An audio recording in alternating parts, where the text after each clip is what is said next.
Hey folks, I'm doing this for the 100th time. My name is Jürgen, aka Nerd and Proud of It. I got to that part.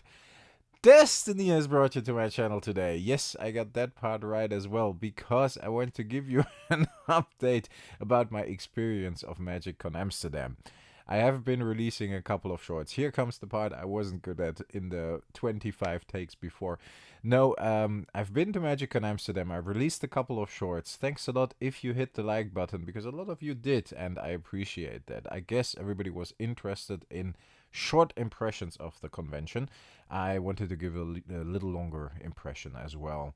A little more, I don't know, artsy fartsy with like nice music under it and wide screenshots, not like the short phone format. And me doing the intro here. And that's what we're gonna do today, even though it's not working out that well. But hey, who cares? I've not been to a convention in quite a while, at least not a Magic the Gathering convention. I used to go back in the day. I mean, I played in a couple of German championships. I played in the leading up tournaments to the German championships, the qualifiers. We went to a lot of bigger conventions, pro tours. I have been Bavarian champion at least once, so that was a good moment. People who know the channel know the Hurricane story, in which my opponent thought I couldn't do direct damage with white green, and I had a Hurricane in my deck, and I took the championship home, qualifying for the German championship in the process. I used to play competitively for a couple of years, and I enjoyed it a lot. And even very German, even after a couple of years, we went to a bigger tournament from time to time, just a few friends of mine and myself, and we enjoyed it. We didn't end up very high. Sometimes we made the top 64, sometimes we made the top 8, but it was what it was. It is what it is, it was what it was. Did I enjoy MagicCon Amsterdam? Yes, I actually did. Rhetorical question answered by myself. I didn't expect a lot from MagicCon Amsterdam, and I bought a ticket for Friday because I thought, like, yeah, what am I gonna do there for a couple of days? Weekend tickets were sold out. Otherwise, I probably would have bought the weekend ticket, but there were tickets available for Friday and for Sunday. I went there with not a lot of expectations, called a buddy of mine with whom I normally play Magic the Gathering in a bar with some other guys, and we just have fun. And he was like, yeah, okay, I'm joining you. Then I didn't have to go alone. So we roamed the show floor. It took us maybe 10-20 minutes to get in. We were a little later than the normal opening hours. I think the show opened at 10. We arrived at 11. Totally fine for us. Badges were picked up quickly, short lines. I made a little joke in the shorts, like the lines are real for the badges. No, they were quite okay. The lines for the actual store, which had official merchandise, were immense all day. That was crazy. I would have liked to get myself, or would have liked to, get a shirt for myself. And it was one of the football club in Amsterdam is Ajax Amsterdam, and they had these Ajax shirts with Magic the Gathering on it, or at least they looked like Ajax Amsterdam shirts. Would have liked to get myself one of those, but no chance. I'm waiting in line for 4 hours to just get a shirt or whatever. So what I did was I roamed the show floor. I had a look at a lot of vendors. There was a lot of vintage Magic the Gathering going around. What amazed me as well is that the stations of the vendors were set up basically to buy cards, which every vendor had. I didn't recognize that from back in the days. People were buying cards back then as well, but not on that professional level. I mean, they had like a small booth, and around the booth, like 8 people were sitting just buying cards. It was crazy. And people were like asking for offers. I did as well for a couple of cards. Offers were okay. Of course, they always try to pay less than than you want to, but in the end, they need to earn some money as well, so that's fine. So I bought a couple of vintage cards there for my unlimited set. And for the rest, I more or less was looking at vintage stuff, the prices, looking at sealed, looking at old boosters, looking at the more recent sets, of which I would like to have a box, which were quite expensive, I feel personally. Normally I would expect like a draft booster box to be around $100 and not around 120 at a show like this, but okay. Then what I personally really liked was the artist alley as well. It was set up quite big. There were a lot of artists that were very, very busy all day, and as I heard from a friend of mine who went the other days as well, all weekend.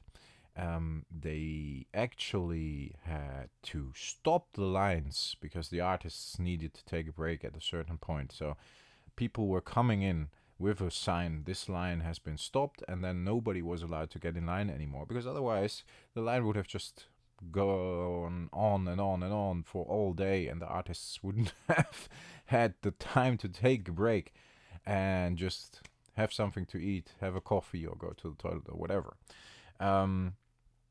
I thought that was amazing, that the art is still so impactful, even for more recent modern artists. There were a few of the original artists there as well, Mark Poole and Mark Tedin. I was able to talk to Mark Tedin for a couple of minutes, do an interview. I'm going to link to that interview at the end of this video. If you haven't seen it yet, I personally think, first of all of the artists, everybody I talked to was super, super nice. And Mark Tedin and his partner, I don't know if they're married, if I'm saying partner, it might be his wife. She was super friendly as well. I think that says a lot after 20 years, 30 years in the business, that people still are so enthusiastic and so nice to fans or other people that are in love with the game. Could appreciate that a lot. The whole artist alley was super cool. So you could buy stuff, you could buy playmats, you could buy cards, of course, artist proofs. I picked up all of Mark Tedin's Antiquities artist proofs. I'm gonna link to that video at the end of this video as well. I'm able to link to 2 videos. So one is the interview with Mark, and the other one is adding the Antiquities artist proofs to my Antiquities binder. But besides that, there was a big room for play. So you were able to play a tournament, you were able to play Commander, you were able to play freely, no extra cost required, as I heard from some of the other shows where they were trying to monetize the free play area. People had to go to the lobby of the nearby hotels and so on. No, everything was in the venue. You could sit wherever you want. If there wasn't something going on in a certain area that normally was reserved for tournament play, you could just sit down and play with your friends. And if they would need that area, they came back and asked you to relocate, possibly because they were now doing a tournament there or whatever. So super nice stuff. Everything was arranged well. I think it was arranged by ReadPop, and I got good experiences with them, because I've been to Star Wars Celebration, for example, and ReadPop has a nice way of organizing things. At least I think so. Where are we at? 10 minutes. I still want to show you a little bit of the actual show floor, but sometimes I just ramble, and I like to do that. That's fine. So what I'm gonna do is I'm gonna combine some footage I shot at the show. I'm gonna put some music under it, and you can just enjoy the scenery and the atmosphere. I gave you a little idea of what it looked like. Overall, it was shops, playing area, and artists. That's basically it. But in the end, you could roam the halls for hours and discover new stuff, because there were so many stores, different kind of stores, not only card but accessories as well. You could laser your deck box with something cool. I made a short about that one. That was pretty awesome. Like your name or just a motto or a slogan or whatever. That was pretty cool. You could buy some exclusive accessories you couldn't find anywhere else. So overall, a very, very interesting, very good show in my opinion. Um, I don't think I would have needed to go 3 days, to be honest, because it was good and nice to experience it. I'm thinking I'm getting a bit too old for this shit. That's okay. I'm not playing anymore. Oh, of course I'm playing Magic the Gathering, but with my friends in a bar, with my brother and my friends over at my parents' place, um, with just a booster box, draft, tower, whatever, couple of beers. That's my way of playing. I'm not playing competitively anymore. Those days are over for me. Had my share, and that's okay. But overall, the time I spent there, I actually enjoyed. And highlight for me, of course, was meeting the artists, talking to them, being able to do an interview with Mark. That in or by itself was success of the day for me. Um, yeah, if you have the chance, I think the next one will be in Vegas. And if there is one in another European city which is reasonably close by, I might consider going a day or two and just to meet people and just to sit down and have a chat with people and just I got recognized. That was a bit scary. Was the first, no, the second time I got recognized at a sorcery tournament as well. But that was pretty fun. People were very nice. Um, yeah, I would definitely consider going again. So let me know what you think about the video. I'm gonna, after this talk, transition to the actual footage of the show floor. If you are not subscribed yet and you enjoy these kind of rambles, I know the attention span nowadays is very low, and my videos are normally a little bit longer, and I try to talk to you about certain things that are important to me and might be important to you. But if you like that kind of stuff, leave me a comment and maybe consider to subscribe.